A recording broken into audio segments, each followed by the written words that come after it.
Halo, selamat datang di Sapa Indonesia Malam, Saudara. Mahasiswa dari sejumlah universitas menyuarakan 8 tuntutan agar pemerintah memperbaiki kebijakan strategisnya. Beberapa di antaranya terkait memberantas korupsi, kolusi, dan nepotisme hingga penghentian program MBG dan Koperasi Desa Merah Putih. Ketegangan sempat terjadi antara mahasiswa dan polisi saat mahasiswa bergerak menuju Bundaran Hotel Indonesia. Bagaimana negara akan menjawab tuntutan mahasiswa? Kami hadirkan informasi dan perbincangannya soal itu, dan bersama sorotan lainnya soal sidang perdana pra-peradilan ex Jampitsus Febri Adriansyah terkait penetapan tersangka tindak pidana pencucian uang atau TPPU. Bagaimana peluang Febri lolos dari jeratan tersangka dan apa strategi Polda sebagai pihak termohon dalam pra-peradilan ini? Dua topik tadi dan berbagai sorotan lainnya akan hadir di Sapa Indonesia Malam. Saya Radi Saputro. Saya Cindy Permadi, hanya di Kompas TV, independen, terpercaya.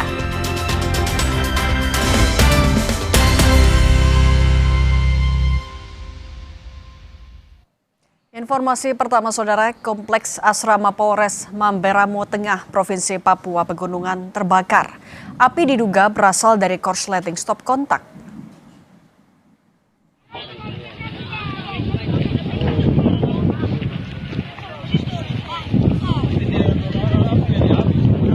Api melahap 17 petak asrama Polres Mamberamo Tengah di distrik Kobakma, Papua Pegunungan pada hari Senin 17 Agustus. Akibatnya 46 personel beserta keluarganya kehilangan tempat tinggal. Api cepat membesar dan menyebar akibat bangunan semi permanen asrama yang mudah terbakar dan angin kencang. Kebakaran akhirnya padam 2 jam kemudian. Tak ada korban jiwa dalam kebakaran ini.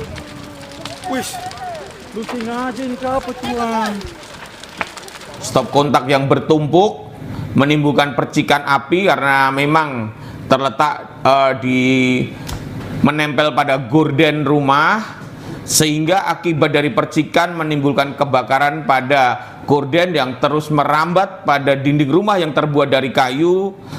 Dan pada saat itu panas terik dan angin cukup kencang sehingga api tidak bisa dikendalikan. Sorotan lainnya, mahasiswa dari sejumlah universitas berunjuk rasa di area Dukuh Atas, Jakarta Pusat. Mahasiswa dan polisi sempat bersih tegang dengan polisi saat turun dari bus yang membawa mereka. Katanya mereka aparat, mereka dicoba untuk melindungi kita. Tapi faktanya, kita sebagai rakyat Indonesia, kita disakiti, kita dianggap sebagai musuh negara. Mereka dicoba untuk melindungi kita. Tapi faktanya, kita sebagai rakyat Indonesia, kita disakiti, kita dianggap sebagai musuh negara. Dalam unjuk rasa ini, para mahasiswa menuntut perbaikan kebijakan pemerintah. Mahasiswa menyuarakan 8 tuntutan, diantaranya memberantas korupsi, kolusi, dan nepotisme, menurunkan harga bahan pokok dan BBM. Lalu mahasiswa juga menuntut pemerintah mengevaluasi proyek strategis nasional serta menghentikan program MBG dan Koperasi Desa Merah Putih yang dinilai membebani keuangan negara.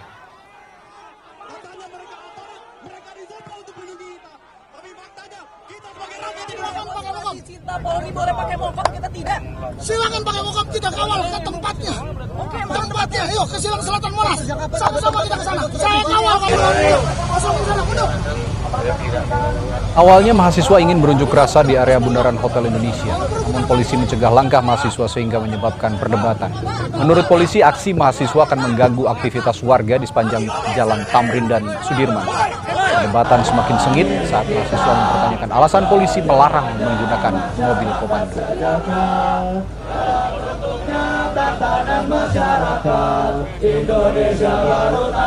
Teman-teman di sini memberikan perjuangan Kenapa yang MBG boleh, Pak? mencederai aspirasi itu, tapi mengganggu aktivitas di sini. Di sini Bundaran HI ini yang merasa terganggu yang mana? sama seperti saya mengatakan, saya juga melayani mereka. Bukan hanya Anda yang saya layani. Iya betul, yang merasa terganggu yang mana? Siapa? Ini aktivitas yang berjalan. Yang mana? Salah satunya ini juga. Kalau ini semua nggak boleh ada demonstrasi kalau begitu. Di mana-mana berarti nggak boleh. Kalian yang harus atur itu. Ya, ini, nggak usah diserahkan ke kami. Ini kami atur satu lajur.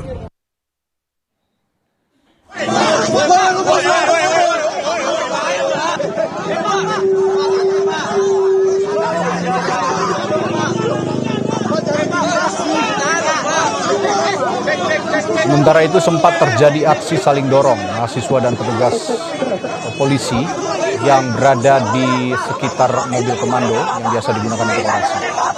Sebelumnya polisi mencegah mahasiswa yang akan berdemo di kawasan Bundaran HI, Jakarta Pusat. Polisi meminta rombongan mahasiswa putar arah.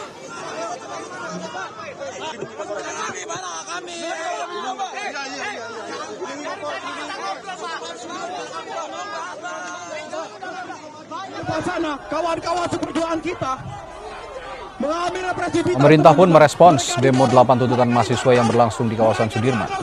Kepala Badan Komunikasi Pemerintah Bakom Republik Indonesia Muhammad Kodari bilang akan mendengar segala tuntutan dan mempersilahkan masyarakat serta mahasiswa menyampaikan aspirasi karena Indonesia negara demokrasi. Kodari bilang semua saran dan masukan akan didengarkan oleh pemerintah. Bukan Anda saja. Kita ini negara demokrasi, ada ruang demokrasi yang sangat terbuka. Nah, penyampaian aspirasi itu bukti bahwa memang negara kita negara yang terbuka. Dan pada dasarnya semua saran dan masukan kita akan dengarkan. Ya mungkin ya yang diminta sebetulnya sudah diberikan tapi belum dijelaskan.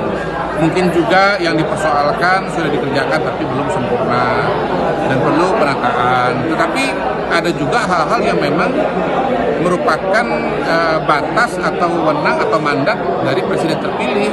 Kalau dia sudah merupakan bagian dari visi dan misi ya memang ya sudah merupakan bagian dari pemerintah untuk melaksanakan.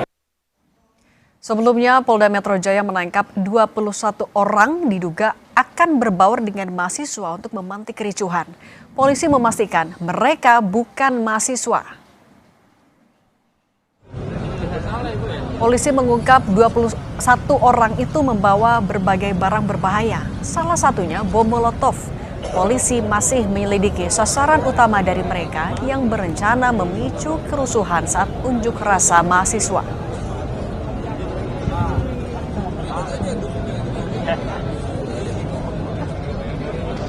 21 orang ini setelah didalami bukan merupakan dari mahasiswa yang akan menyampaikan aspirasi. Adapun barang-barang temuan berupa flare, berupa petasan, kembang api, dan botol yang dipersiapkan untuk menjadi bom Molotov, ini dipersiapkan. Kita masih mendalami apakah tujuannya kepada petugas pengamanan, apakah kepada peserta aksi, ataupun kepada masyarakat sekitar. Kita bergabung dengan jurnalis Kompas TV Medina Andas dan juru kamera Ricky Sultana untuk mengetahui situasi terkini unjuk rasa mahasiswa di kawasan Dukuh Atas, Jakarta Pusat. Medina, bagaimana kondisi terkini di sana? Apakah sudah ada yang menemui mahasiswa untuk audiensi?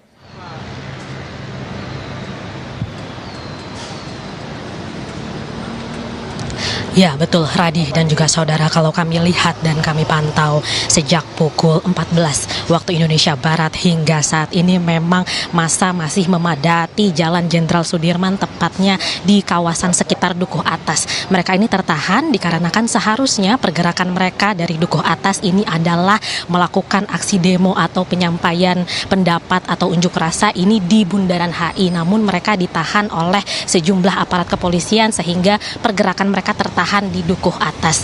Dan adapun tuntutan-tuntutan yang berusaha disuarakan oleh massa hari ini adalah massa mendesak atau menuntut pemerintah untuk mengevaluasi total program makan bergizi gratis seperti program MBG dan juga program Koperasi Desa Merah Putih, yang dimana massa menilai program-program prioritas tersebut sudah membengkakkan dan membebani anggaran negara, dan massa menilai bahwa anggaran-anggaran tersebut dapat dialokasikan atau difokuskan ke program yang dinilai urgensinya lebih tinggi. Adapun tuntutan lainnya adalah massa juga menuntut perbaikan ekonomi, di mana massa menilai bahwa harga bahan pokok ini terjadi kenaikan terus, dan mereka menilai bahwa pemerintah ini seharusnya memperbaiki kondisi ekonomi di tanah air. Adapun tuntutan lainnya adalah juga massa mendesak pemerintah untuk menetapkan status bencana nasional terhadap sejumlah atau wilayah daerah di Indonesia, yakni di Sumatera dan juga di Flores begitu. Dan juga masyarakat massa ini menilai agar pemulihan bencana ini dipercepat begitu, Radi dan juga saudara. Dan hingga saat ini memang terlihat massa masih tertahan di Dukuh Atas. Mereka tidak bisa melanjutkan pergerakan ke Bundaran HI. Dan juga kalau tadi kami mengutip pernyataan dari Kabid Humas Polda Metro Jaya, Kombes Pol Budi Hermanto, memang sudah diselenggarakan juga apel pengamanan untuk aksi demo yang akan diselenggarakan hari ini, di mana Kabid Humas Polda Metro Jaya, Kombes Pol Budi Hermanto bilang bahwa sudah menyiagakan atau mengerahkan sekitar 9.000 personel gabungan untuk siaga di sejumlah titik di daerah di lokasi demo akan dilaksanakan. Dan juga sekarang kita sudah di waktu pada pukul 17:30 waktu Indonesia Barat, bahkan sudah lewat, di mana kalau kita melihat kembali peraturan dari Kapolri tahun 2008 yang juga senada dengan undang-undang tentang kemerdekaan penyampaian pendapat, seharusnya demo itu hanya maksimal sampai pada pukul 18 saja. Namun hingga saat ini memang orasi masih berlangsung yang dilakukan oleh sejumlah orator secara bergantian, dan kami belum melihat adanya tanda-tanda bahwa demo akan segera rampung sebentar lagi, Radi. Ya, artinya masih bertahan di sana ya mahasiswa, padahal berdasarkan aturan tadi yang Anda jelaskan juga, jam 6 sore masa harusnya membubarkan diri. Jika memang tidak membubarkan diri, polisi sepertinya punya hak untuk membubarkan paksa. Artinya kalau begitu ada antisipasi dari polisi untuk menghalau massa jika nanti massa dari mahasiswa ini tidak membubarkan diri pada pukul 6 sore nanti, Medina?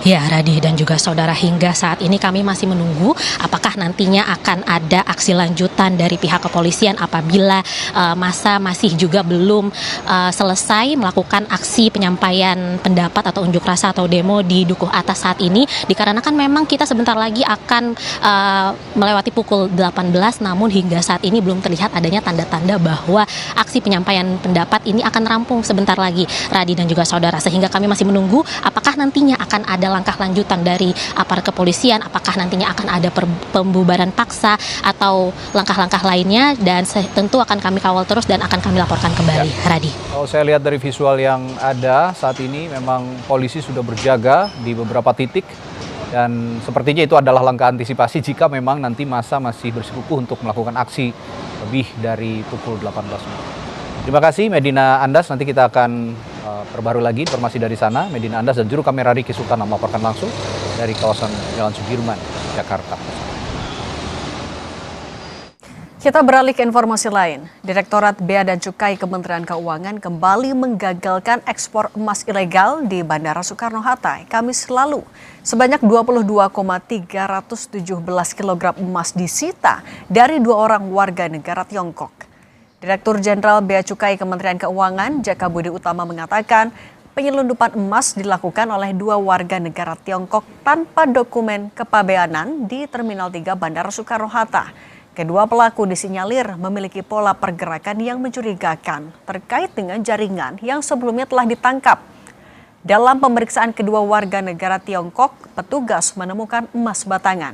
Keduanya dijerat pasal tentang kepabeanan. Adapun nilai barang yang dibawa pelaku adalah senilai 60 miliar rupiah.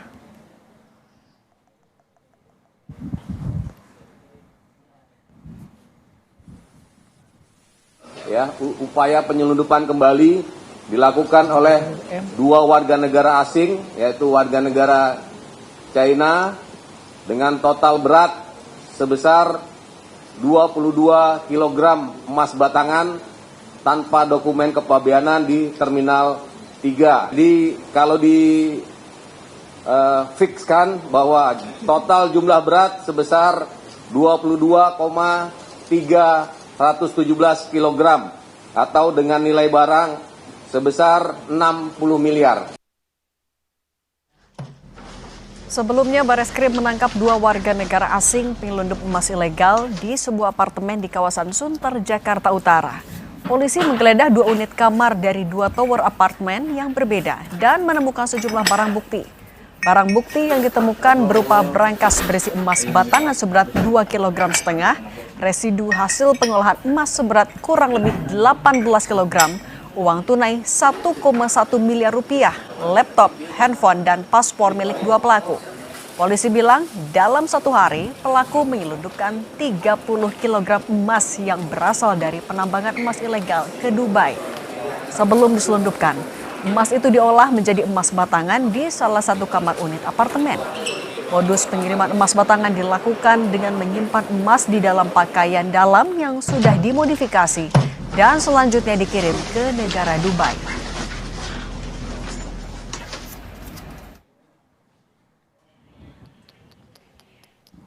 Dua bulan ini tentunya kurang lebih 1 hari sesuai informasi yang kami terima, sehingga kami bisa melakukan penegakan hukum itu kurang lebih 30 kg per hari.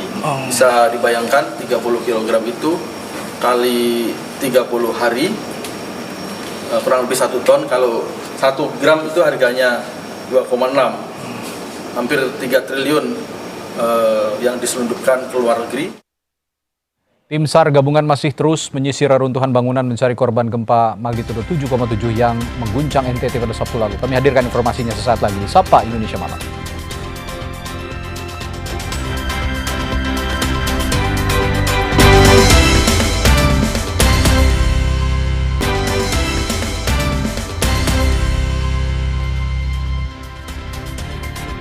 Saudara, tim SAR gabungan masih terus menyisir reruntuhan bangunan di Kabupaten Manggarai, Nusa Tenggara Timur usai gempa dahsyat bermagnitudo 7,7 pada Sabtu lalu. Lebih dari 3.500 personel diturunkan untuk mendukung operasi penyelamatan dan bantuan yang terhambat oleh tanah longsor dan akses jalan yang terblokir. Tim gabungan menyusuri tiap rumah di desa-desa yang berada di seluruh kecamatan Lambaleda Utara, Manggarai. Lebih dari 4.500 rumah dilaporkan rusak dan 19.000 orang mengungsi di seluruh wilayah Flores.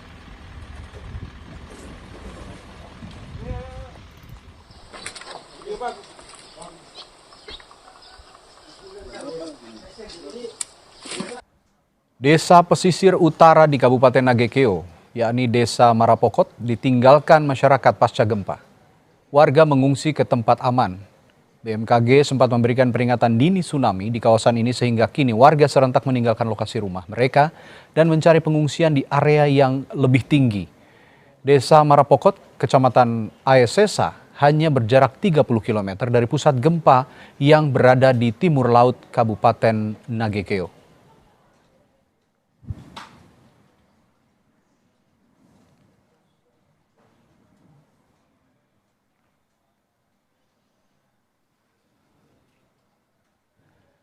Ketua RT di Desa Marapokot, Abu Bakar Adang, menyampaikan ada sebanyak 268 jiwa yang mengungsi di dalam 3 tenda. Mereka harus mengungsi ke area yang berada di atas bukit yang tidak jauh dari rumahnya. Sejumlah bantuan sudah masuk, namun bangunan rumah dan sekolah di Desa Marapokot sebagian besar rusak parah.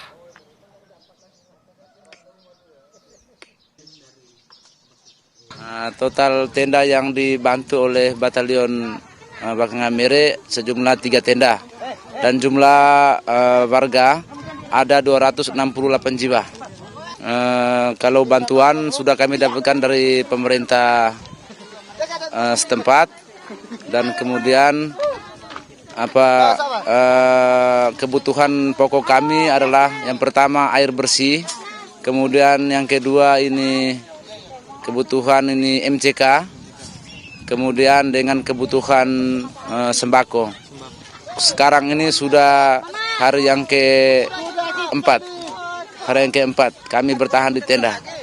Karena ketika kami pulang, belum sampai di rumah guncangan datang lagi.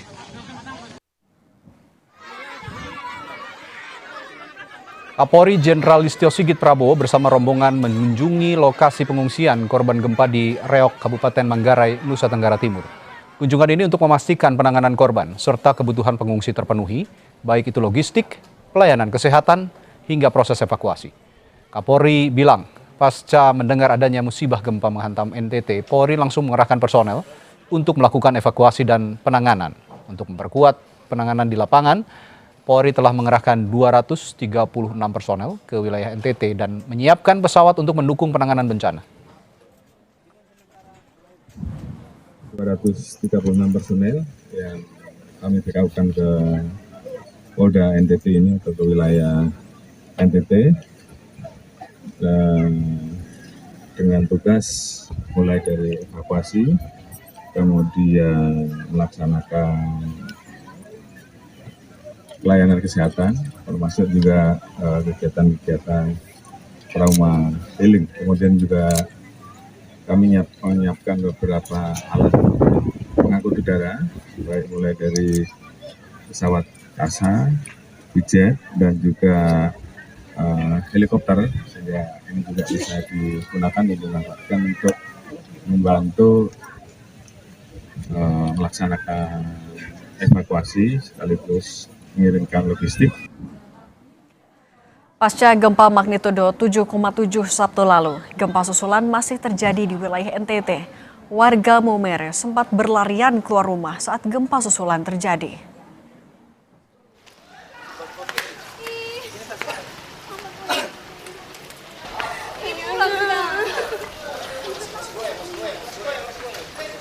Gambar ini memperlihatkan para tamu sebuah hotel di Maumere bergegas keluar dari gedung saat gempa susulan berkekuatan magnitudo 5,7 mengguncang. Sementara itu, Rumah Sakit Umum Daerah Hilir merawat pasien di dalam tenda darurat. Pihak rumah sakit menyatakan gempa susulan yang terus terjadi membuat pasien belum bisa kembali ke gedung utama.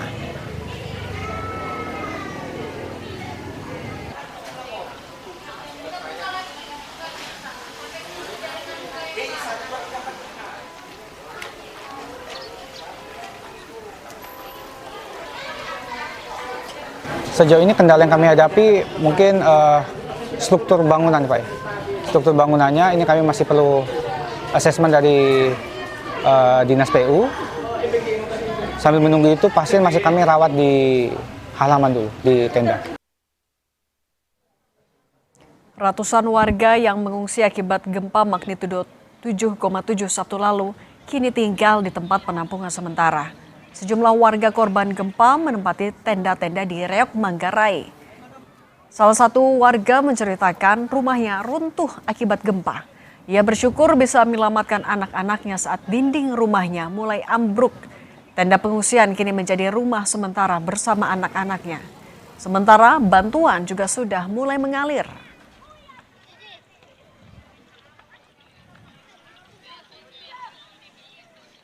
Itu mulai dari atas sampai di bawah. Saya tidak ingat semua anak-anak keluar. Begitu sholat subuh saya keluar dari rumah. Sudah tidak ada ingat semua anak, tidak ada harapan. Saya hanya berharap dengan Tuhan saja. Semoga saya punya anak sehat, biar rumah runtuh. Senang sekali karena bisa menghibur. Lihat semua ibu-ibu, anak-anak semua selalu menghibur. Hilang sudah rumah runtuh tuh. Sudah tidak ada ingat apa-apa, karena di sini karena bahagia, ada sumbangan, ada beras, ada nasi, ada telur, ada mie. Saya punya anak kenyang, biar saya lapar, yang penting saya punya anak makan, Pak. Presiden Iran Masoud Pezeshkian menyampaikan bela sungkawa atas musibah gempa yang terjadi di Nusa Tenggara Timur. Kantor berita Iran menyebut Presiden Pezeshkian mengirim pesan bela sungkawa ke Presiden Prabowo hari Minggu lalu. Pezeshkian menyampaikan simpati atas korban gempa NTT. Teheran juga menawarkan kesiapan untuk memberikan bantuan dan pertolongan medis pada korban gempa.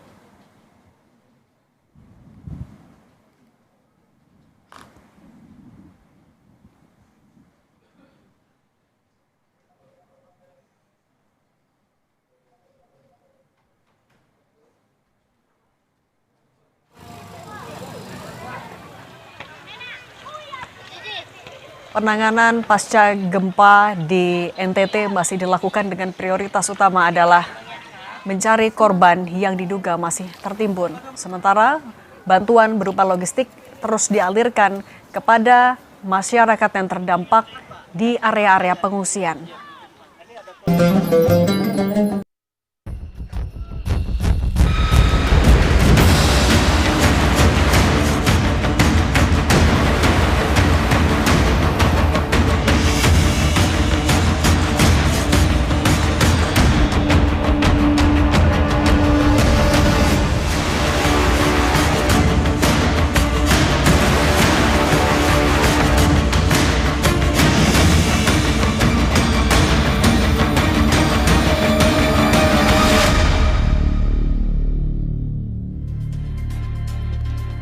Kami lanjutkan sampai Indonesia Malam dari berita perang Iran dan Amerika Serikat yang masih saja berkecamuk. Saudara, pasukan Israel melancarkan serangan udara yang menargetkan Bukit Ali Al-Taher di dekat kota Nabatiyah di Lebanon Selatan.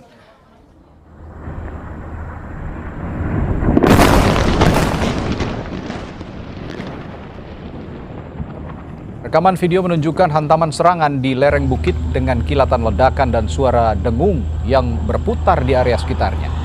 Kantor berita Tasnim Iran melaporkan bahwa 3 serangan udara Israel menghantam daerah itu. Sementara media lokal menayangkan pesawat tempur menyerang daerah antara Ali Al-Taher dan Al-Dabsha di distrik Nabatiyah. Sebelumnya IDF mengeluarkan pernyataan yang mengklaim militernya telah menargetkan infrastruktur Hizbullah di daerah Nabatiyah dan Ansor sebagai tanggapan atas laporan penyergapan Hizbullah di punggung Bukit Al-Taher yang menyebabkan 3 tentara Israel terluka parah.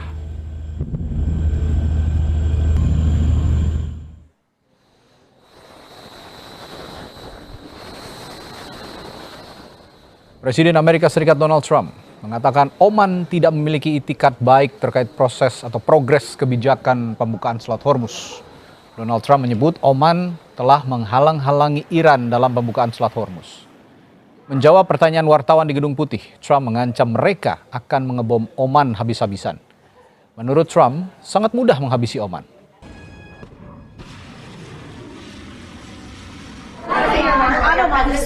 This morning you said you would bomb the ass out of Oman if they got in the way of reopening the Strait of Hormuz. Would you say you're out of patience with Oman, a strategic partner? No, I don't think they'd behave very well, but we'd handle them very easily, just like we do other things. Iran menyatakan telah mencapai kesepakatan dengan Oman mengenai rencana perlintasan kapal di Selat Hormuz. Kini kedua belah pihak tengah menyusun kebijakan bersama. Pihak juru bicara Kementerian Luar Negeri Iran menyebut kesepahaman tentang Selat Hormuz telah dicapai. Namun kedua belah pihak belum menjelaskan dengan detail. Jika kebijakan itu nantinya disepakati, kapal-kapal akan masuk melalui rute yang dekat dengan wilayah Iran dan keluar melalui rute yang berdekatan dengan wilayah Oman.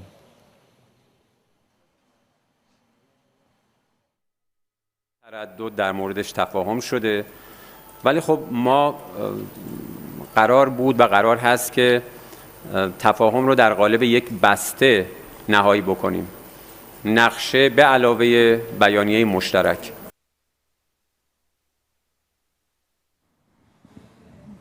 Militer Iran menawarkan imbalan $30.000 Amerika Serikat atau sekitar 535 juta rupiah bagi siapapun yang bisa menangkap tentara Amerika Serikat. Jumlah imbalan ini akan dilipat gandakan bagi peserta sayembara perempuan yang berhasil menangkap tentara Amerika Serikat. Pihak Angkatan Darat Iran menyebut rencana ini dilakukan setelah banyak pihak yang bersedia menyumbang untuk memberikan hadiah uang sayembara.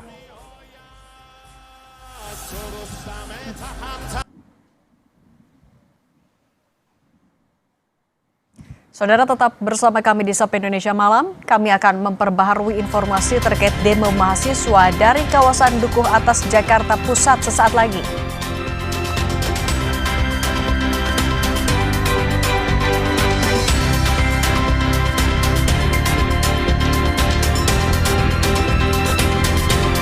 Desa Tungguramba, Kecamatan Aesesa, Nagekeo, NTT jadi salah satu lokasi terdampak parah akibat gempa. Bantuan terus diharapkan datang untuk mempercepat pemulihan bencana bagi warga terdampak gempa di NTT. Kami hadirkan informasi ini juga setelah jeda di Sapa Indonesia Malam.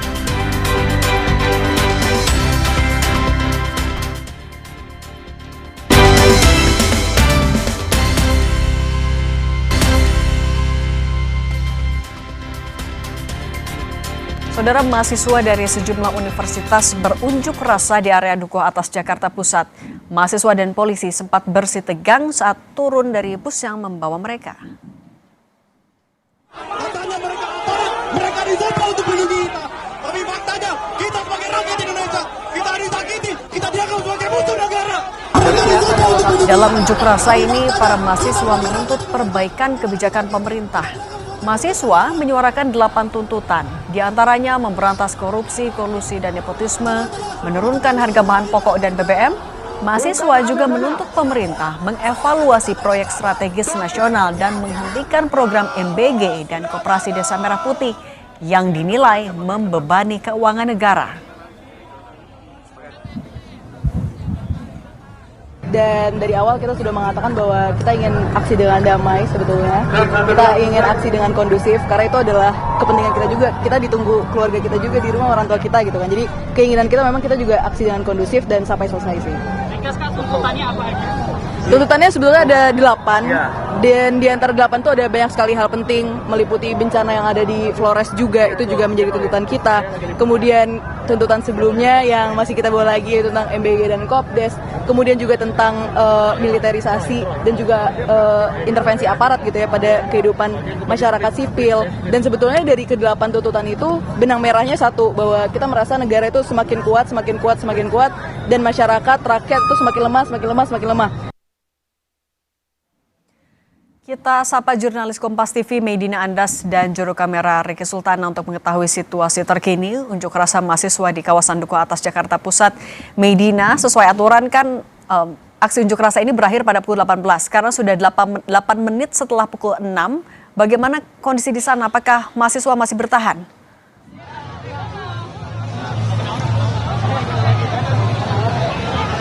Ya, Cindy dan juga saudara, dikarenakan sinyal yang sangat buruk di sini, saya tidak bisa terlalu mendengar suara Anda, namun bisa saya sampaikan bahwa hingga saat ini memang sudah lewat pukul 18 waktu Indonesia Barat, namun hingga saat ini belum terlihat adanya tanda-tanda bahwa aksi demo atau penyampaian unjuk rasa akan rampung sebentar lagi. Bisa dilihat di belakang saya saat ini massa sudah berjalan mengarah ke arah Jalan Jenderal Sudirman, diperlihatkan oleh juru kamera Kompas TV Ricky Sultana.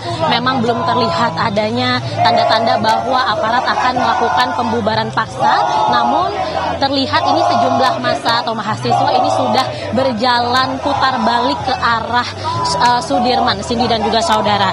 Dan juga tadi saat ini bahkan mereka juga masih melakukan orasi yang disampaikan oleh sejumlah orator secara bergantian, di mana massa menyampaikan sejumlah kritik terhadap kondisi sosial, ekonomi, dan juga politik di tanah air. Mereka menilai bahwa makna kemerdekaan ini belum sepenuhnya dirasakan oleh masyarakat.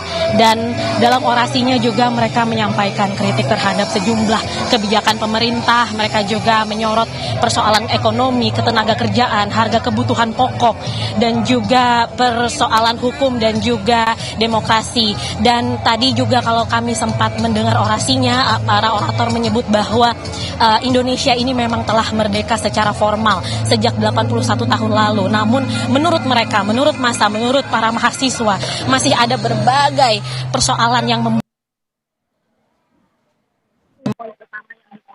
juga salah satu poin utama yang disorot dalam aksi hari ini adalah makna kemerdekaan tersebut. Dan dalam pernyataan sikapnya, massa menilai seharusnya pemerintah berpihak kepada kepentingan seluruh rakyat, bukan hanya terhadap kelompok tertentu begitu. Kemerdekaan yang dirayakan kemarin atau kemerdekaan yang dirayakan setiap tahun ini sudah berarti kedaulatan. Menilai tidak semua kemerdekaan. Tampaknya ada gangguan komunikasi dan sinyal dengan jurnalis Kompas TV Medina Andas dan juru kamera Ricky Sultana di kawasan Jakarta Pusat. Seperti yang kita lihat di layar kaca, massa dari mahasiswa masih bertahan di lokasi. Masih ada yang menyampaikan tuntutannya, ada 8 tuntutan seperti mengevaluasi kembali PSN, termasuk MBG dan Koperasi Desa Merah Putih. Dan tadi yang kalau disampaikan oleh mahasiswa adalah mereka bertujuan untuk menyampaikan pendapat secara damai dan tertib.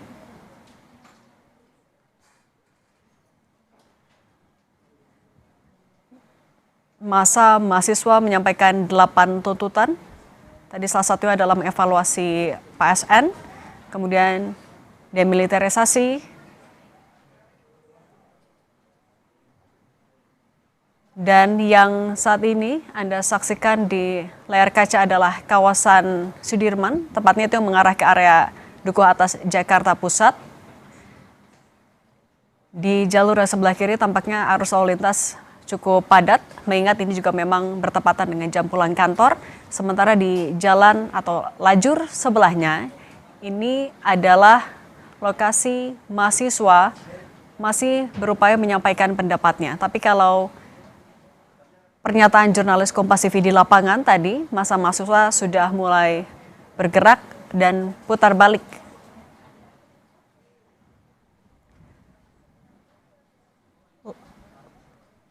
Layar di sebelah kiri, kita bisa melihat ini dari sisi belakang massa mahasiswa bersama dengan pengamanan polisi, sementara dari gambar sebelah kanan seperti laporan tadi dari jurnalis Kompas TV Medina Andas dan juru kamera Riki Sultana di lokasi, massa mahasiswa sudah mulai bergerak berputar balik.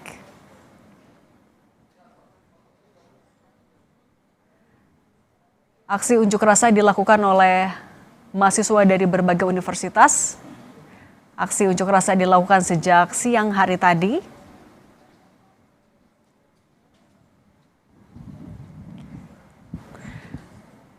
Dan seperti yang kita lihat di layar kaca sebelah kiri, masih ada penjagaan yang dilakukan oleh polisi.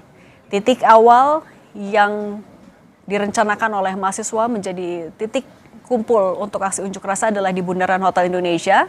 Tapi berdasarkan laporan dari jurnalis Kompas TV sejak siang tadi, massa tertahan di kawasan Dukuh Atas atau di kawasan dekat Jalan Sudirman, sehingga mereka melanjutkan aksi unjuk rasa penyampaian pendapat di lokasi itu. Dan saat ini sudah 18:14, massa masih bertahan di kawasan Dukuh Atas Jakarta Pusat. Beberapa tadi disampaikan jurnalis Kompas TV masih menyampaikan orasinya, tapi sambil juga sudah ada beberapa mahasiswa yang mulai putar balik dan bergerak dari lokasi.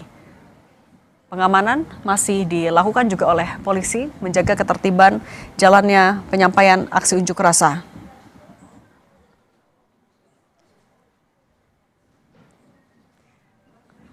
Berdasarkan aturan, penyampaian pendapat ataupun juga aksi unjuk rasa diatur hingga pukul 18.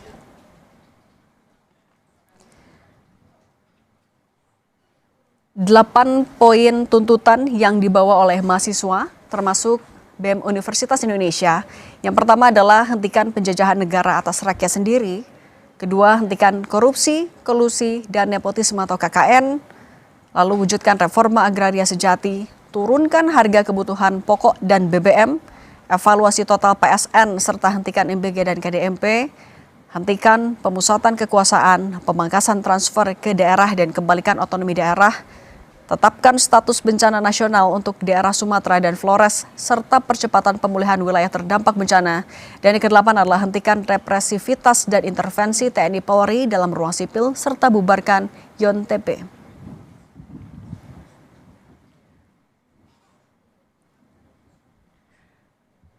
Kita bisa lihat di layar kaca sebelah kiri dan sebelah kanan. Kalau di sebelah kanan ini adalah mahasiswa yang sejak siang tadi melakukan aksi unjuk rasa, gabungan dari beberapa mahasiswa. Salah satunya kita bisa lihat dari atribut yang digunakan, alma mater kuning, BEM Universitas Indonesia.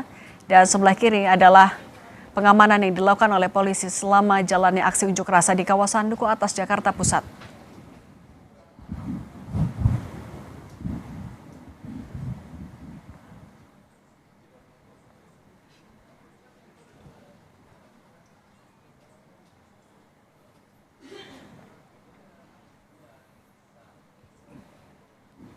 Saudara, sejumlah siswa di Brastagi, Sumatera Utara masih dirawat di rumah sakit usai diduga keracunan makan bergizi gratis sejak Kamis lalu. Kami sampaikan informasinya sesaat lagi di Sapa Indonesia Malam.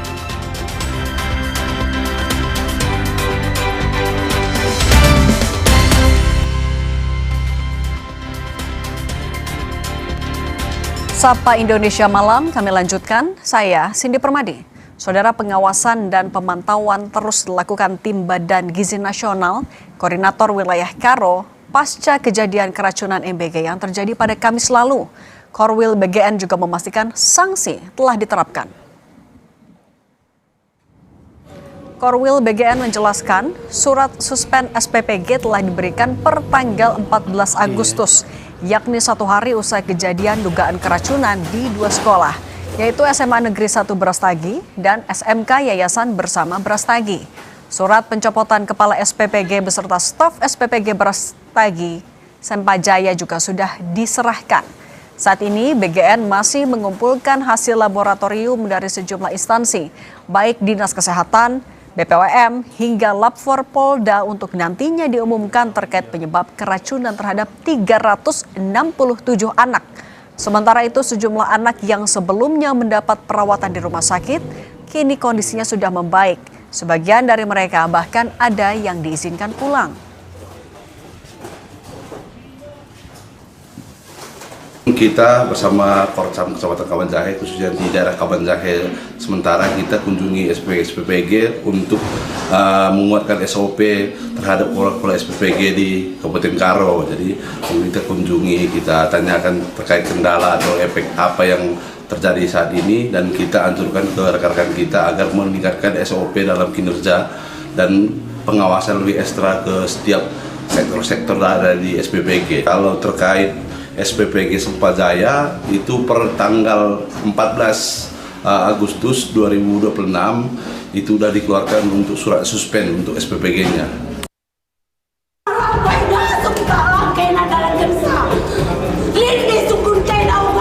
Kami sebagai orang tua dan rumah sakit Enda, ada nggak pernah kalian tanya? Kalian nggak tahu seperti apa? Padahal masa nggak terdeteksi? Amarah seorang ibu meluap kala mempertanyakan penyebab anaknya keracunan usai menyantap makan bergizi gratis kepada Kepala Badan Gizi Nasional Sudaryono. Anaknya jadi satu dari lebih dari 300 siswa yang diduga keracunan MBG sejak Kamis lalu. Kondisi anaknya masih belum membaik dan sempat berpindah rumah sakit. Permintaan dan harapan saya mewakili suara orang tua siswa, saya hanya berharap apa sih racun apa yang terkandung di dalam zat ikan itu sehingga anak kami setelah pulang dari rumah sakit lain harus kami bawa lagi kembali ke rumah sakit yang lain. Itu dia. Jadi kami nggak mau sebagai orang tua kalau anak-anak kami dikasih obat tapi racunnya kami tidak tahu seperti apa. Itu obat itu pasti merusak ginjal anak kami ya Pak. Saya sebagai orang tua saya tidak terima.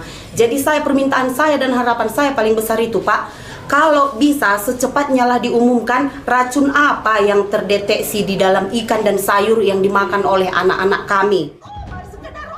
Kepala BGN Sudaryono telah meminta maaf kepada orang tua siswa. Sudaryono memastikan peristiwa ini akan menjadi catatan BGN dan akan mengevaluasi standarisasi kelayakan makanan. Sudaryono pun memastikan akan menutup dapur MBG yang tidak sesuai standar. Sudah kami coba cek investigasi sementara, jadi itu kelalaian ada pada pengolahan. Jadi bahan baku ikan itu sebagian besar dimasukkan ke freezer, ada sekitar 300 atau 200 atau 300 ekor yang tidak masuk ke freezer, itu kemudian ditaruh di suhu ruangan dalam kurun waktu 12 sampai lebih dari 12 jam. Ya kok ikan basah kok taruh di, itu kan mohon maaf lah ya, itu suatu kebodohan menurut saya. Kelalaian, kebodohan. Ya. Sanksinya Pak untuk sanksinya saya yang pertama dapurnya disuspend berat, kemudian kepala SPPG-nya yang sanksi yang bisa saya berikan bukan hanya dicopot, tapi saya ajukan pemecatan dengan tidak hormat melalui Badan Kepegawaian Negara status ASN-nya. Kamis 13 Agustus 2026, 361 siswa dari SMA Negeri 1 Brastagi dan SMA Yayasan Bersama Kota Brastagi diduga keracunan setelah menyantap makan bergizi gratis atau MBG. Pemerintah Provinsi Sumatera Utara memastikan seluruh korban mendapatkan penanganan hingga kondisinya pulih. Tim Liputan, Kompas TV.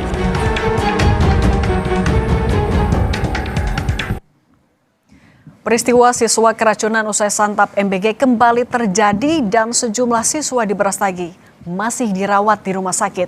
Bagaimana pemerintah memastikan ada evaluasi dan penindakan yang berarti untuk mencegah hal ini terulang kembali? Kita bahas bersama tenaga ahli utama Badan Komunikasi Pemerintah Republik Indonesia, Hariko Wibawa Satria, dan anggota MBG Watch Media Wahyudi Askar. Selamat malam semuanya. Selamat malam Mbak Cindy. Saya ke Mas Hariko dulu ya. Mas Hariko, apa saja jadi temuan pemerintah sejauh ini soal keracunan yang ada di Brastagi? Terima kasih Mbak Cindy. Yang pertama mengenai kasus keracunan di SPPG Karo Barastagi, kami memohon maaf kepada ibu dan bapak kita, para wali murid, mohon maaf kepada para guru dan para siswa. Jadi pada hari kejadian itu Badan Gizi Nasional langsung merespon dengan cepat dengan mengirimkan tim Direktorat Pemantauan dan Pengawasan Wilayah. Pada hari itu juga dipimpin oleh Dr. Harjito dan langsung datang ke lokasi. Kemudian tim dari BGN langsung bersinergi, bekerja sama dengan pemerintah provinsi, pemerintah daerah, dan juga dengan Dinas Kesehatan. Kemudian langsung juga diambil langkah tegas oleh Kepala BGN.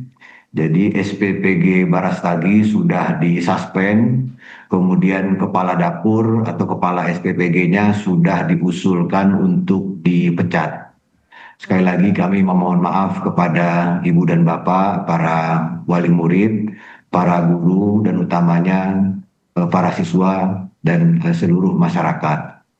Jadi terus kita awasi, jadi kejadian di SPPG Barastagi ini harus benar-benar menjadi pelajaran bagi 27.000 dapur lainnya, dan program makan bergizi gratis ini harus terus dikritik karena memang program ini butuh banyak sekali perbaikan, butuh banyak kritik. Ya, oke. Mengenai tapi untuk penyebabnya, tapi apa sejauh ini sudah dipastikan memang hanya dari ikan saja sebagai faktor penyebab keracunan atau temuannya apa lagi Mas Hariko sebenarnya?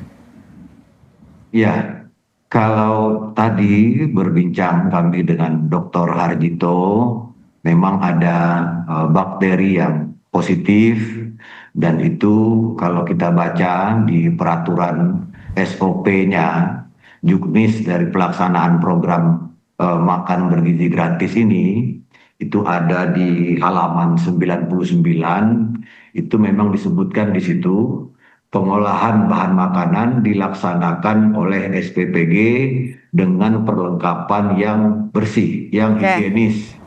Kemudian bahan makanan sebelum diolah harus dalam kondisi fresh atau segar. Kemudian dilanjutkan dengan pencucian, misalnya daging, ikan, ayam itu harus pemotongannya sesuai dengan gramasi. Oke, itu kan yang harusnya Mas Hariko. Tapi temuannya jadi di sana apa? Ya, temuan seperti yang disampaikan oleh Kepala BGN, memang ada ikan yang tidak dimasukkan ke dalam freezer. Oleh karena itu, Kepala BGN langsung mengevaluasi setelah ditemukan ada bukti karena status dari Kepala SPPG ini merupakan ASN ke-3K begitu, kemudian diusulkan untuk dipecat.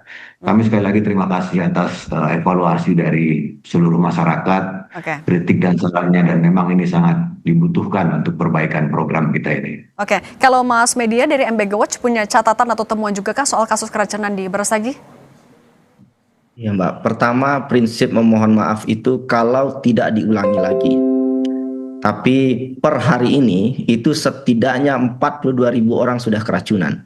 Jadi ini kesalahan yang sudah sistemik terjadi berulang-ulang sejak hari pertama MBG ini dilakukan. Bahkan sejak Pak Sudaryono memimpin BGN itu sudah 1.500 yang keracunan. Dan menurut saya pemerintah tidak perlu memasang wajah sedih seakan-akan bahwa ini adalah hasil dari persoalan yang terjadi di bawah. Itu tidak akan menyelesaikan masalah. Karena waktunya terbatas, saya ingin sampaikan to the point saja. Ini yang harus dilakukan oleh MBG. Perbaikan MBG dilakukan oleh BGN. Urutan kebijakannya ya. Jadi yang harus dilakukan ini ada beberapa poin dan tidak bisa dibalik. Dan ini sudah berulang-ulang kami sampaikan. 1, itu evaluasi total, hentikan dulu operasional MBG. 2, usut korupsi. Hentikan SPPG yang terafiliasi dengan parpol, ormas dan aparat. 3, hentikan skema dapur-dapur besar. 4, serahkan pelaksanaan ke sekolah dan komunitas. 5, integrasikan pemberian nutrisi dengan uang tunai dan edukasi kesehatan. Dan 6, baru urusi soal higienitas SDM, jam makanan dan lain-lain.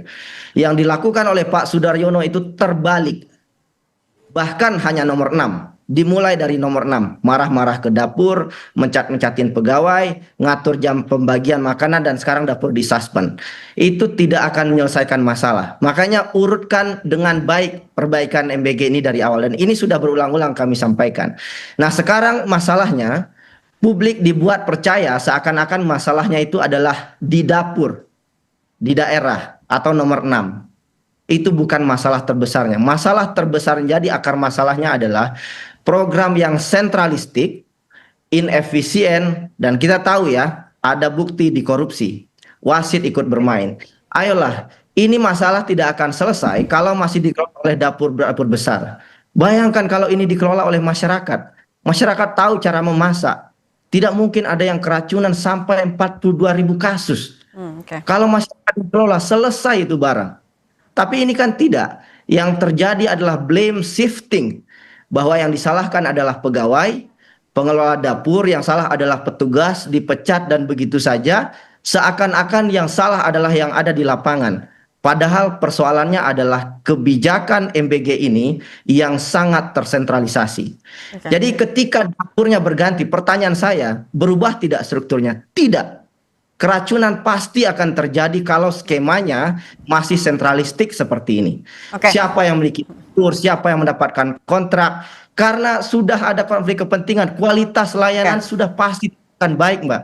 Pasti akan terus keracunan. Kalau penanganannya terbalik tadi kalau kata Mas Media, kan juga Mas Hariko, BGN kan juga sebenarnya udah nyiapin standarisasi, ada sertifikasi di situ. Tapi kalau kata Mas Media, terbalik nih malah dari bawah dulu. Sebenarnya prioritas dari pemerintah dalam mengevaluasi ini gimana, Mas? Baik, terima kasih. Izin satu-satu kami jawab ya. Yang pertama soal konflik kepentingan. Kami memastikan tidak ada konflik kepentingan karena Kepala BGN, Wakil Kepala BGN, seluruh deputi, dan seluruh pegawai BGN tidak punya dapur. Karena itu BGN karena tidak punya dapur mempunyai kemerdekaan, lidahnya tidak terhimpit untuk mensuspend atau mengusulkan pemecatan kepada SPPG yang memang melanggar aturan. Inilah yang membedakan BGN yang baru ini dengan BGN yang sebelumnya. Mas Hariko, masih soal topik ini, menjauhi konflik kepentingan. Tapi kan kita juga tahu Kepala BGN sekarang kan sebenarnya juga kader partai politik. Menjawab potensi itu gimana dong? Iya, dapur manapun yang melanggar, bahkan sebelumnya itu ada saudara kita dari teman-teman MBG Watch juga yang membuat video kemudian menyampaikan, berani nggak BGN menindak SPPG Karo Barastagi Dempa Jaya, dan terbukti tidak ada keraguan sedikit pun dari Pak Sudaryono. Karena ini soal generasi kita, soal makan ini program yang suci, buktinya ditindak. Jadi dari SPPG manapun, siapapun pemiliknya, itu tetap akan ditindak secara tegas. Dan sekali lagi masyarakat jangan ragu melaporkan. Siapapun yang melaporkan penyelewengan markup bahan baku sudah dijamin dalam PP 24 tahun 2025 akan dilindungi. Jadi mereka justru menjadi pahlawan gizi. Jadi seperti Mas Media Askar ini, kalau terus-terusan mengkritik, maka akan terus ada perbaikan. Jadi perbaikan ini terus dilakukan, karena memang sekali lagi program ini butuh dikritik. Karena baru berjalan 20 bulan. Kalau dibandingkan negara-negara maju seperti Jepang itu sudah 72 tahun. Kita memang perlu perbaikan. Jadi kami sama sekali tidak merasa tersinggung ya, karena kalau Presiden mengatakan ini seperti memperbaiki kerah baju kita, dan terus diperbaiki, sekarang sangat tegas. Oleh karena itu dialog-dialog seperti ini kan fungsinya agar masyarakat semakin tahu bahwasanya ada kelemahan dalam program MBG, tetapi juga perbaikan juga terus berjalan. Tadi soal terbuka dengan kritik dan juga menerima laporan dari masyarakat. Tapi kalau dari MBG Watch, sudah sejauh mana kritik dan laporan itu didengarkan dan ditindaklanjuti? Tapi jangan dijawab dulu, kita akan sambung lagi usai jeda. Tetap bersama kami di Sapa Indonesia Malam.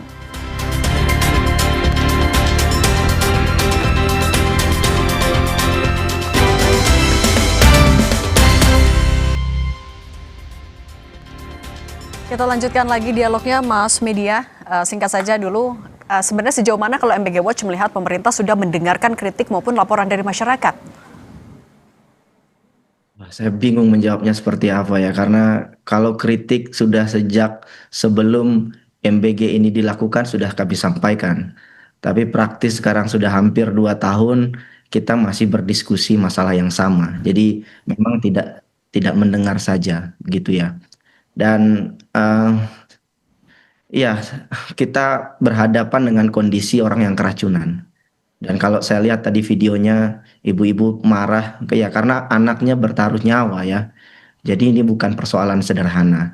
Jadi saya mohon hentikan saja kekacauan ini. Dan kalau tidak dihentikan, kita akan berbicara soal ini terus berulang-ulang. Ini mungkin sudah kesekian kalinya saya sampaikan ini di Kompas TV. Dan soal tidak ada konflik kepentingan, saya jelaskan kembali. Ini pengakuan dari BGN bahwa semua partai itu punya dapur MBG. Inilah akar masalahnya. Jadi kalau saya kasih saran, kalau saya boleh kasih saran, hentikan politics of performance. Jangan berlagak seperti artis, kemudian turun ke bawah, kemudian marah-marah dan memecat orang-orang di dapur. Yang harus dilakukan adalah melaporkan. Yang saya catat lagi ya, saya ulang lagi, yang harus dilakukan oleh BGN adalah melaporkan. Bukan masyarakat yang melaporkan, tapi BGN yang melaporkan. Kepada siapa? Pertama, laporkan kepada KPK konflik kepentingan ini. Laporkan kepada kepolisian. Dan yang paling penting lagi, laporkan ke Pak Presiden soal kendala masalah semua MBG ini. Jadi yang harus melaporkan itu bukan masyarakat. Karena masyarakat sudah pusing hari-harinya. Masyarakat sudah bayar pajak pejabat BGN itu untuk bekerja. Dan sekarang masyarakat sudah harus melaporkan lagi. Terlalu lelah saya kira masyarakat dengan kekacauan hari ini.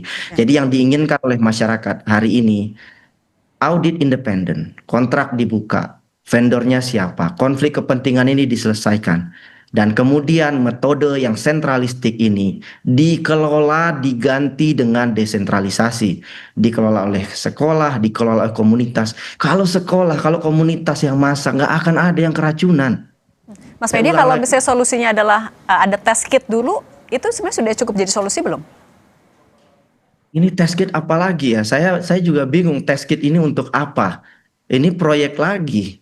Gitu. Dan apa iya kita butuh test kit? Mungkin hanya satu-satunya pelaksanaan free meal school program di dunia yang sampai ada test kitnya. Oke. Mas Ari, deteksi racunan ya, ini nggak akan menyelesaikan solusi struktural. Ini sama seperti rumah kita kebanjiran, lalu pemerintah itu beli alat untuk mengukur ketinggian air. Masalahnya banjirnya selesai tidak? Ini bukan test kit. Yang salah itu bukan di bawah, bukan dapurnya. Yang salah itu adalah bentuk pelaksanaan MBG-nya. Yang salah itu adalah pusat. Saya ulang sekali lagi, yang salah itu adalah pusat. Oke, saya minta pendapatnya Mas Hariko. Mas Hariko, agar kita tidak punya diskusi yang berulang-ulang, tidak membahas soal keracunan secara terus-menerus, bagaimana berarti BGN melaporkan kepada Presiden juga agar masalah ini selesai, jangan ada kasus yang sama? Iya, kita terus berjuang agar program ini betul-betul bersih dari korupsi, dari keracunan. Oleh karena itu, kami meminta maaf atas kejadian di Barastagi dan sudah dilakukan tindakan tegas, dan program makan bergizi gratis ini tidak boleh berjalan seperti tidak terjadi apa-apa. Kejadian di SPPG Barastagi ini harus betul-betul menjadi pelajaran bagi 27.000 dapur lainnya. Kemudian mengenai tadi yang disampaikan oleh Mas Media Askar, untuk intinya berkali-kali disampaikan oleh Mas Media Askar dan teman-teman di MBG Watch, bubarkan semua SPPG, bubarkan BGN, kemudian hentikan program makan bergizi gratis. Kami sangat menghormati posisi dari teman-teman MBG Watch. Oleh karena itu perlu juga kami menyampaikan bahwa kalau kita belajar dari berbagai negara itu tidak ada yang polanya hitam putih. Semuanya itu kombinasi antara penggunaan SPPG, dapur umum atau central kitchen atau apa mungkinnya di berbagai negara itu dikombinasikan dengan kantin sekolah. Malah sekarang trennya memang di beberapa tempat itu malah dari kantin sekolah berpindah ke dapur umum, ya, seperti yang saya baca ada satu berita di TV Singapura itu, jadi kantin-kantin sekolah malah bergabung ke dapur umum. Di Jepang juga seperti itu, ada yang dapur umum, ada yang dengan kantin sekolah. Di negara yang paling kita anggap maju di dunia pun, di Finlandia pun mengkombinasikan antara SPPG atau dapur itu dengan kantin sekolah. Jadi tidak bisa kita hitam putih. Oh, tidak boleh SPPG ini, bubarkan semua SPPG, bubarkan semua. Kan kalau MBG Watch kan bubarkan SPPG harga mati. Jadi harus menggunakan kantin sekolah. Oke. Jadi kita harus adil. SPPG ini ada kelebihan dan ada kekurangannya. Kantin sekolah itu juga ada kelebihan dan ada kekurangannya. Oke. Jangan kita hitam putih. Kalau hitam putih, bagaimana kita akan berdiskusi? Oke, kalau misalnya memang nggak bisa hitam putih, sorry Mas Hariko, saya minta pendapat juga dari Mas Media. Kalau misalnya menurut pemerintah nggak bisa hitam putih, titik tengahnya harusnya di mana, Mas Media? Tidak, ini soal hitam putih. Antara korupsi dan tidak dikorupsi, antara rente dan non rente. Makanya kami sampaikan untuk menghentikan rente itu kelola oleh sekolah, kelola oleh komunitas. Sekarang dikelola oleh SPPG dengan konsep yang tersentralisasi hari ini, itu hanya ada di Indonesia. Hanya ada di Indonesia yang dikelola oleh polisi dan TNI, yang dikelola oleh afiliasi partai politik dan ormas. Bicara soal negara maju, saya 5 tahun di Inggris. Di Inggris itu pelaksananya adalah sekolah, itu pun hanya sampai kelas 2 SD. Targeted approach. Soal Jepang itu geographical targeting, individual targeting. Mungkin saya nggak perlu jelaskan lagi karena ini sudah berulang-ulang saya sampaikan. Apa yang ada di Jepang, di Singapura, di Inggris yang saya rasakan sendiri, ini tidak sama dengan yang ada di Indonesia. Itu kenapa? Apa yang terjadi juga tidak sama. Hanya di Indonesia 42.000 yang keracunan. Kalau seandainya kita hybrid meniru negara lain tidak ada yang sampai 42.000 yang keracunan.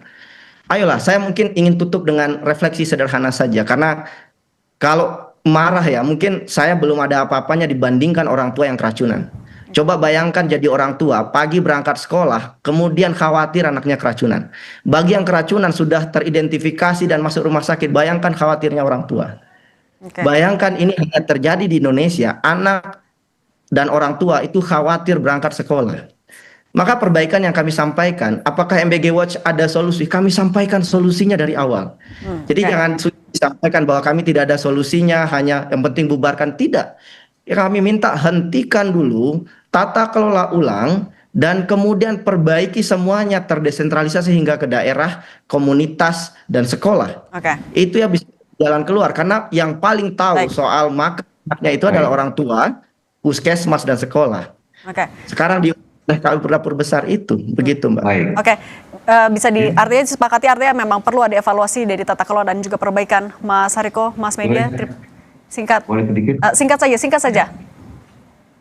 Kalau pemberantasan korupsi sudah berjalan, tidak perlu diragukan lagi. 7 orang sudah ditahan. Kalau perbaikan tata kelola juga ini justru yang berdampak pada banyak orang. Sampai 261 orang dipecat. Ini mungkin sejarah pemecatan yang terbesar. Jadi sekali lagi kami katakan, kalau kita ingin berdiskusi, kita jangan hitam putih. Kalau MBG Watch kan bubarkan semua SPPG. Racunan ini hitam putih. Satu-satunya solusi adalah kantin racunan ini hitam, Pak. Korupsi mohon maaf, hitam, Pak. Mas Media Askar. Tidak ada soal hitam dan abu-abu di sini, hitam putih. Ini pelanggaran. Saya tidak pernah memotong Anda berbicara dari awal sampai sekarang. Saya tidak pernah memotong Anda berbicara. Saya dengarkan kritik-kritik Anda sekeras apapun itu, sepahit apapun itu. Ya Pak, saya kira pemerintah harus berbaikan saja Pak. Saya juga izinkan saya juga bicara. Ya sudah, kita beri kesempatan dulu Mas Hariko, silakan singkat saja.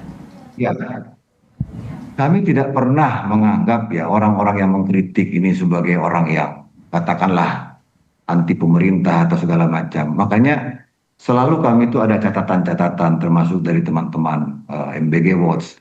Tadi yang kami jelaskan tadi. Jadi pola yang kita lakukan ini SPPG agar berdampak kepada banyak hal, ya kan?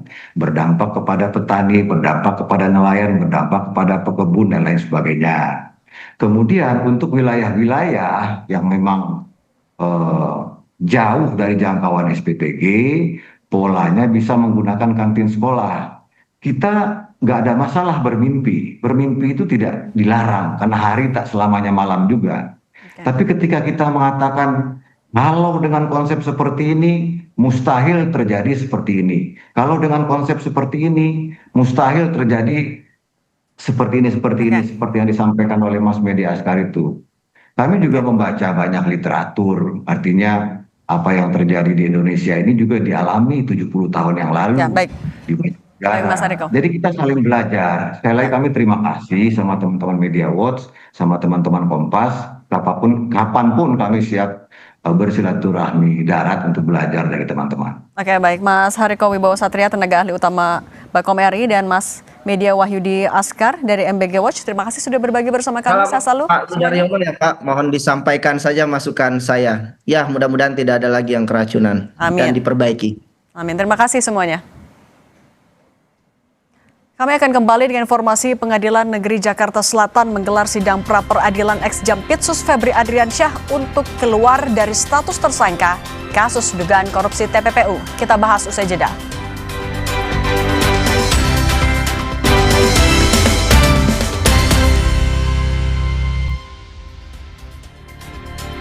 Saudara, Pengadilan Negeri Jakarta Selatan menggelar sidang pra-peradilan kasus dugaan korupsi ex-Jampitsus Febri Adriansyah. Tim hukum Febri Adriansyah menyebut permohonan pra-peradilan kali ini untuk menguji 5 aspek dalam proses hukum yang dijalani ex-Jampitsus Febri. Kuasa hukum ex-Jampitsus Febri Diansyah, menyatakan 5 aspek tersebut meliputi penetapan tersangka tindak pidana pencucian uang atau TPPU dengan tindak pidana asal yang dinilai tidak jelas. Berikutnya proses penggeledahan dan penyitaan, penetapan tersangka tanpa pemeriksaan terlebih dahulu sebagai calon tersangka, pencegahan ke luar negeri, serta penanganan perkara di Kejaksaan Agung sebagai proses lanjutan. Dari 5 aspek ini, tim kuasa hukum mengklaim menemukan sekitar 30 dugaan pelanggaran hukum acara.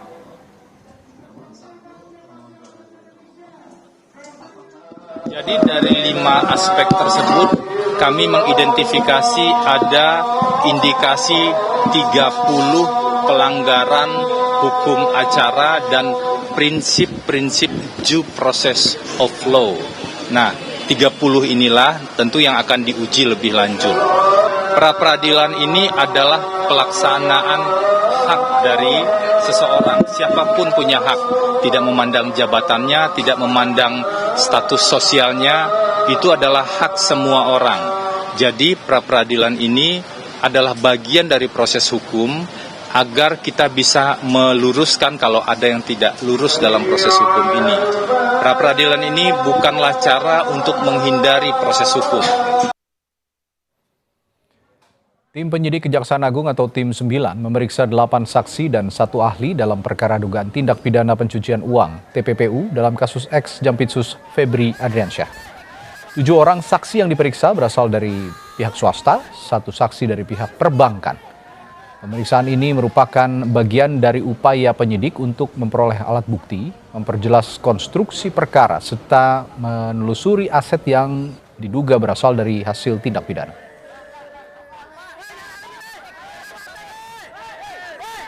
Tim penyidik 9 pada hari ini telah melakukan pemanggilan terhadap saksi-saksi kurang lebih 7 orang dan dari pihak swasta, dan 1 saksi dari pihak perbankan, dan 1 lagi dari pihak ahli.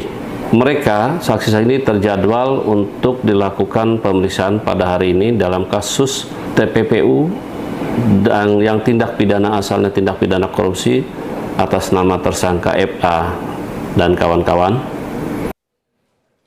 Kita dalami lebih lanjut permohonan pra-peradilan ex-Jampitsus Febri Adriansyah bersama kuasa hukum Febri Diansyah dan Ketua Komisi Kejaksaan Pujono Suwaidi. Selamat malam Mas Febri, Pak Jono. Selamat malam Mas Febri. Baik. Mas Randi. Ya, saya ke Mas Febri dulu. Mas Febri, tim hukum temukan 30 dugaan pelanggaran hukum acara, kata Anda juga tadi sudah diungkapkan dalam berita pengantar, yang kemudian dikelompokkan dalam 5 aspek ya, antara lain penetapan tersangka TPPU, penetapan tersangka tanpa pemeriksaan awal, dan juga ada penyitaan dan penggeledahan. Nah, kira-kira apa yang bisa diuji hakim dari 5 aspek tadi yang Anda sebutkan? Ya, jadi seluruh aspek tadi, 5 aspek dan 30 dugaan pelanggaran hukum acara dan prinsip due process of law tersebut, itu sudah kami tuangkan ya di permohonan. Dan semuanya itu tentu terkait dengan upaya paksa. Misalnya upaya paksa yang paling dominan di sini adalah penetapan tersangka terhadap Pak FA tanpa didahului pemeriksaan calon tersangka. Nah, penetapan tersangka boleh-boleh saja dilakukan oleh penegak hukum, tapi kan ada syaratnya. Apakah syarat bukti permulaan yang cukup, dan juga syarat-syarat formil seperti memfasilitasi dan memberikan ruang pada calon tersangka untuk bisa memberikan klarifikasi atau keterangan terlebih dahulu. Nah, pertanyaannya, Pak FA tidak pernah sekalipun dipanggil, apalagi diperiksa untuk diklarifikasi bukti-bukti kalaupun itu dimiliki oleh pihak penyidik pada saat itu.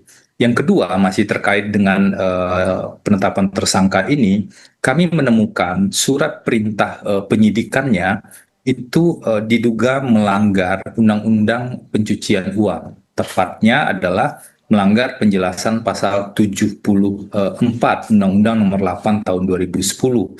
Di surat perintah penyidikan ini, di satu surat itu langsung ada 2 tindak pidana, yaitu tindak pidana korupsi dan tindak pidana pencucian uang. Padahal seharusnya yang benar menurut kami di penjelasan pasal 74 itu harusnya disidik dulu secara bertahap tindak pidana korupsinya. Kalau sudah ditemukan bukti ada tindak pidana pencucian uang, dibuka sprindik baru. Ini dua contoh fondasi utama indikasi pelanggaran tersebut. Baik. Nah, kemudian lain yang baru muncul tadi, sebelumnya tentu tidak muncul dalam dialog-dialog sebelumnya, yaitu terkait dengan proses penyitaan yang menurut kami dilakukan tidak sesuai dengan Kitab Undang-Undang Hukum Acara Pidana dan konsekuensi lanjutannya.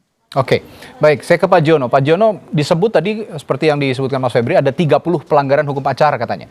Ini apakah semua bisa membatalkan kasus yang menimpa ex-Jampitsus Febri Adriansyah, atau ada yang hanya pelanggaran administrasi sehingga bisa diperbaiki penyidik? Apakah semua ini akan diuji di sidang kira-kira? Ya, kalau dalam sidang pra-peradilan ini kan kejaksaan turut tergugat ya. Jadi yang jadi tergugat utamanya kan dari Kortas Tipikor dan dan Polda Metro Jaya. Nanti kalau salah bisa dikoreksi Mas Febri.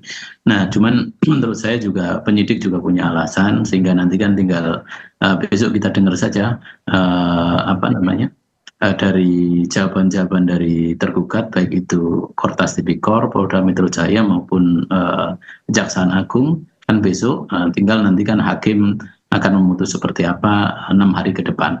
Nah, menurut saya sidang pra-peradilan ini bukan hal pertama dalam proses penegakan hukum yang dilakukan oleh apalagi kejaksaan ya. Itu bukan hal pertama. Jadi ya sudah biasalah kalau misalnya penyidikan, bahkan kalau ke daerah-daerah itu untuk kasus-kasus Tipikor, TPPU itu hampir pasti juga dipraper. Jadi challenge pra-peradilan itu hal yang biasa, sehingga kemudian saya juga pernah mengkonfirmasi kepada tim 9 apakah dengan praper ini mereka siap. Ya, jawabannya siap. Tentu kan saya tidak mengecek detail ya, tapi siap itu saya artikan hari ini saya lihat teman-teman dari kejaksaan juga mengirim 2 tim dari Pak Hari dan Pak Riono, sehingga kita berharap mereka juga fight betul untuk proses jawaban dan 6 hari ke depan lah dalam sidang pra-peradilan. Meskipun memang ini aspek formil ya, dan aspek formil ini sudah ada putusan MK juga tidak menggugurkan pokok perkara, dan saya mengutip tadi yang di beberapa kesempatan yang disampaikan oleh Mas Febri Febri bahwa ini bukan untuk kemudian mengaburkan. Ya kalau memang bukan untuk mengaburkan ya berarti memang nanti Mas Febri juga sudah menyiapkan akan masuk kepada pokok perkara, dan yang kita tunggu memang kita dan publik tunggu ini adalah nanti sampai pada pokok perkara. Oke, nah kalau begitu saya juga tanyakan kembali ke Mas Febri, mengapa tim hukum Pak FA, Pak Febri Adriansyah ini, Anda juga sebagai tim hukum ini tetap memasukkan Polda Metro Jaya dan Kortas Tipikor Mabespori sebagai termohon. Padahal kan wewenang penyidikan sekarang sudah beralih ke kejaksaan. Tapi jangan dijawab dulu ya Mas Febri, saya akan tanyakan itu sesaat lagi setelah jeda di Sapa Indonesia Malam. Tetaplah bersama kami.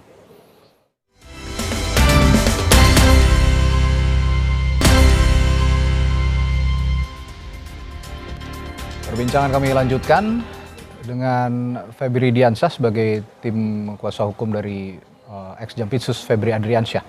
Mas Febri, tadi sebelum jeda saya bertanya, mengapa tim hukum, Anda sebagai tim hukum begitu, ini tetap memasukkan Polda Metro Jaya dan Kortas Tipikor Mabespori sebagai termohon, padahal kan wewenang penyidikan sudah beralih ke kejaksaan, dan tadi juga seperti yang dikatakan Pak Jiono, termohon sepertinya kejaksaan juga harus disertakan begitu, Mas Febri.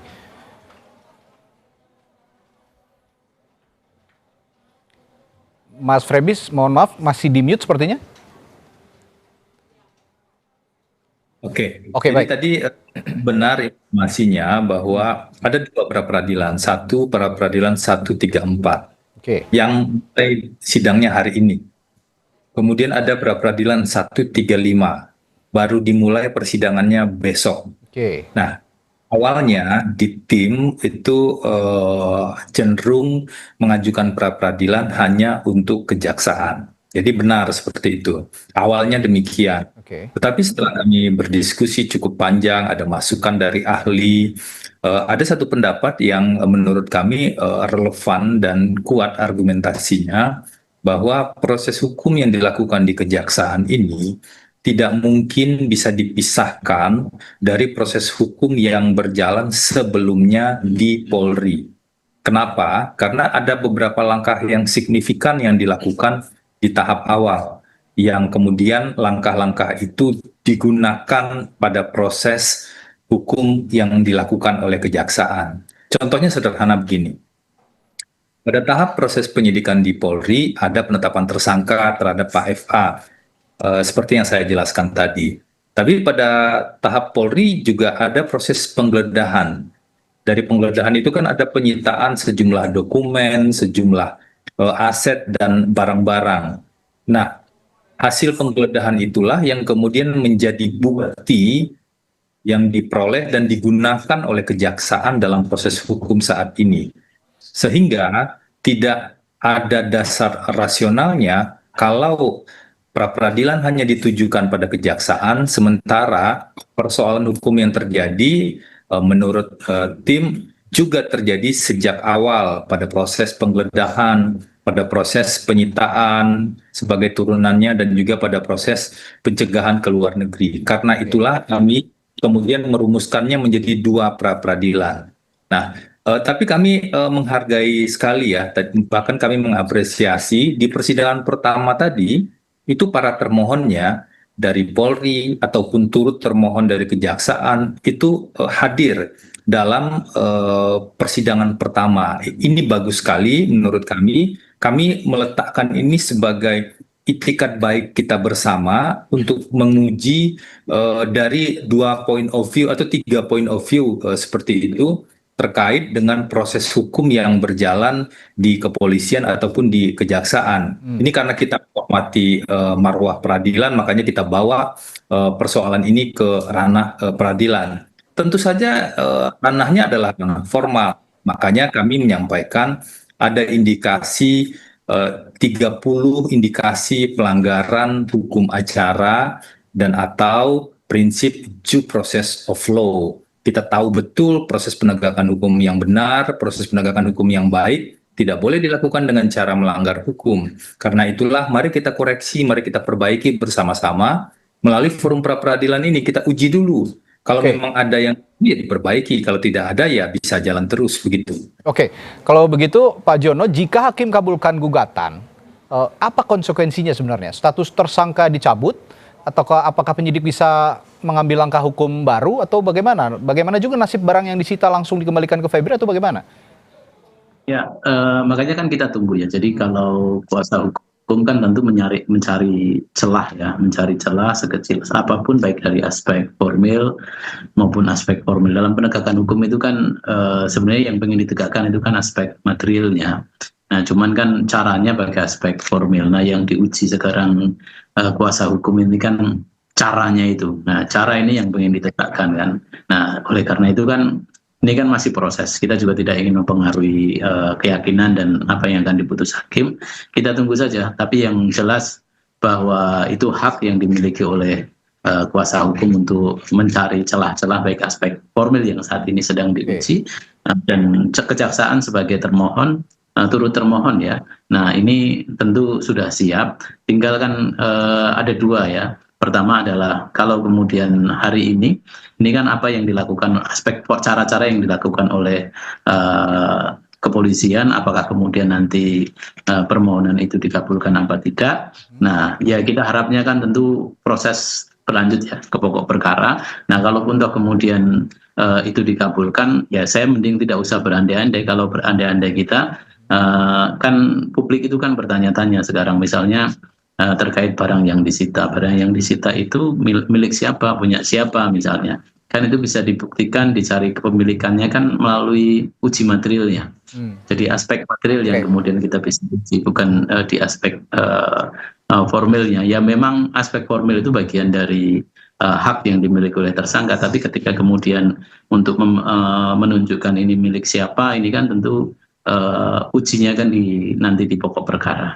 Oke, Mas Febri, ini terkait dengan isu katanya predikat crime tidak jelas begitu ya. Nah, terkait dengan isu ini, apakah Anda berpendirian bahwa penyidik wajib menyebutkan secara tegas tindak pidana asal apa tindak pidananya berdasarkan pasal 607 ayat 2 KUHP yang baru tentu saja, atau cukup dengan mengatakan ini hasil tindak pidana umum misalnya?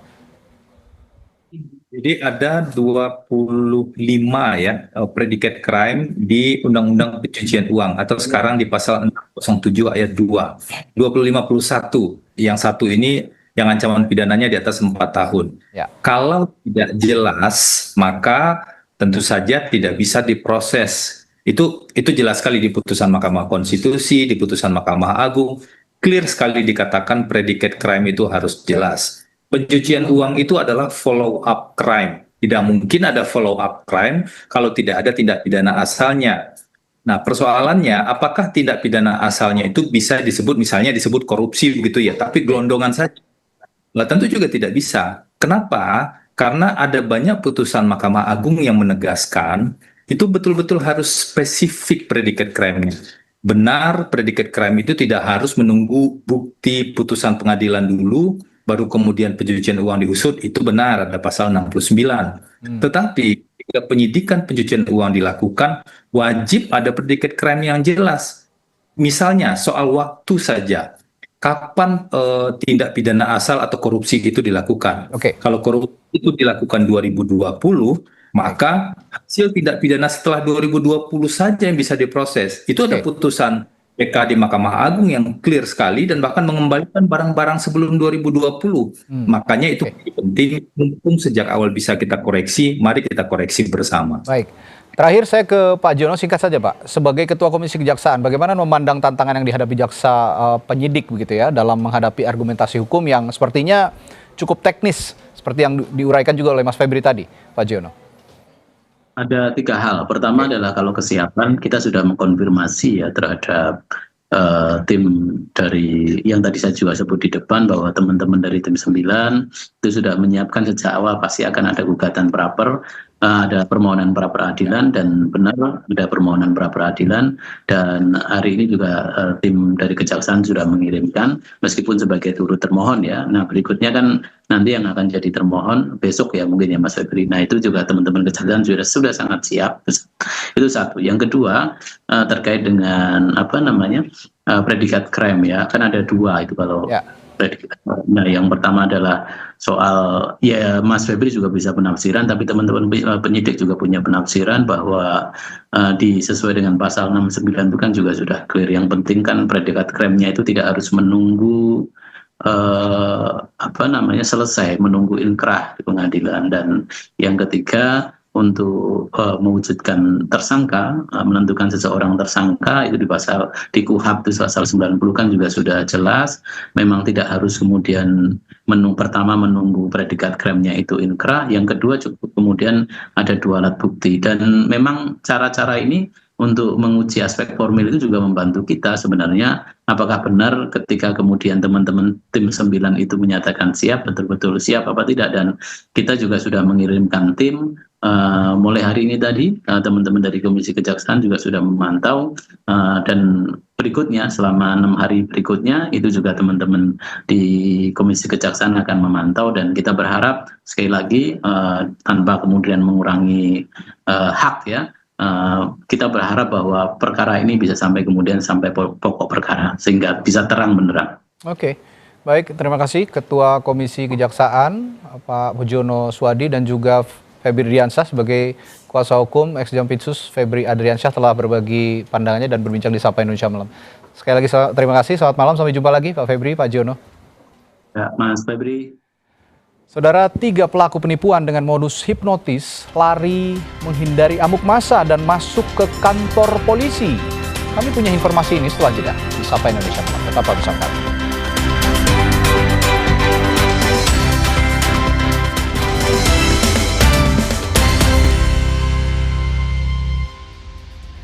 Kembali di Sapa Indonesia Malam, Saudara. 3 pelaku penipuan dengan modus hipnotis kabur dari pengejaran warga di Desa Giri Kencana, Kecamatan Ketahun, Bengkulu Utara. Bang, ini korbannya.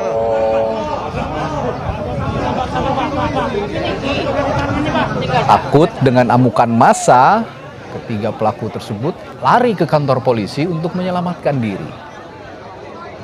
Warga yang marah meminta ketiga pelaku dikeluarkan dari dalam kantor polisi karena ketiganya diduga melakukan penipuan dengan modus hipnotis terhadap pasangan suami istri penjual durian di Desa Giri Kencana. Uang dan perhiasan emas milik korban dengan total nilai sekitar 60 juta rupiah dibawa pelaku. Dan aksi ini terbongkar setelah salah satu korban menyadari telah menjadi sasaran penipuan. Korban berteriak meminta pertolongan hingga warga langsung melakukan pengejaran. Amankan para pelaku tersebut karena menghindari main hakim sendiri oleh pihak masyarakat, dan tidak lama kemudian Kanit Reskrim berhasil mengamankan 3 pelaku yang diduga pelaku tersebut melakukan tindak pidana penipuan dengan modus hipnotis. Kita beralih ke informasi mancanegara. Pasukan Israel melancarkan serangan udara yang menargetkan Bukit Ali Al-Taher di dekat kota Nabatiyeh di Lebanon Selatan.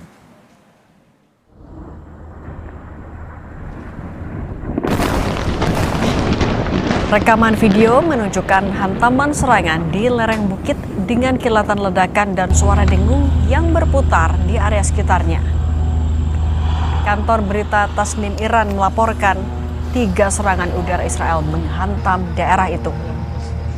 Sementara media lokal menayangkan pesawat tempur menyerang daerah antara Ali Al-Taher dan Ali Dabsha di distrik Nabatiyeh. Sebelumnya, IDF mengeluarkan pernyataan yang mengklaim militernya telah menargetkan infrastruktur Hizbullah di daerah Nabatiyeh dan Ansar sebagai tanggapan atas laporan penyergapan Hizbullah di punggung Bukit Al-Taher yang menyebabkan 3 tentara Israel terluka parah.